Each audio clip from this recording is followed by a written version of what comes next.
একদিন এক কাঠুরে জঙ্গলে যাচ্ছিল খড়ি কাটার জন্য।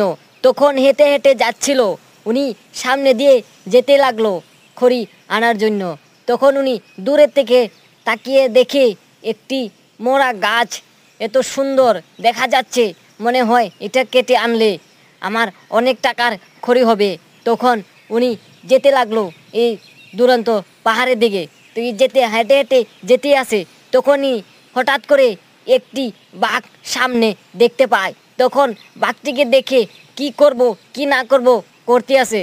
তখনই উনি একটি বুদ্ধি মাথার মধ্যে তখন আসলো। উনি ভাবছে, এখন বাঘকে দেখে যদি আমি ভয় পাই, আমাকে তো বাঘে খেয়ে ফেলবে। তখন বাঘের সামনে কোঠার নিয়ে আমি দাঁড়িয়ে থাকুম, যখন আমাকে বাঘ খেতে আসবে তখনই আমি ওকে মারার একটি ভাও ধরে থাকবো। তখনই বাঘ দৌড়ে দৌড়ে আসছে মারার জন্য। তখনই কাঠুরিয়া সুযোগ বুঝে মেরে দিচ্ছে বাঘের শরীর কূপ। বাঘ তখন এক কোবেতে বাঘ মারা গেল। তখন উনি দাঁড়িয়ে আছে বাঘটির সামনে, এখন কি করা যায়। তখনই পিছন দিক দিয়ে আর একটা বাঘ চলে আসে। তখন কাঠুরায় বাঘ থেকে দেখে অল্প ভয় পাইছিল আবার। তখন কাঠুরাকে বলছে বাঘে, ভাই তুমি আমাকে দেখে ভয় পেও না, আমি তোমাকে খাবো না, আমি শুধু দেখতে আছি আমার স্বামীকে তুমি কেন মেরেছো। তখনই কাঠুরিয়া ঘুমের থেকে চমকিয়ে উঠে বসে পড়ে।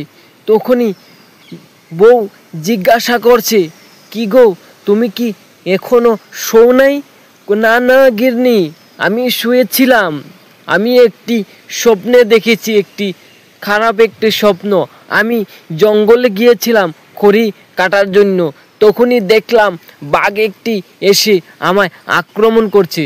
তখনই আমার ঘুমটি ভেঙে গেল। স্বপ্নে কিছু হবে না, শুয়ে থাকো, কালকে সকালে তুমি আবার জঙ্গলে যাবা খড়ি কাটার জন্য, জলদি সকালে উঠতে লাগবো, এই জন্য শুয়ে থাকো এখন।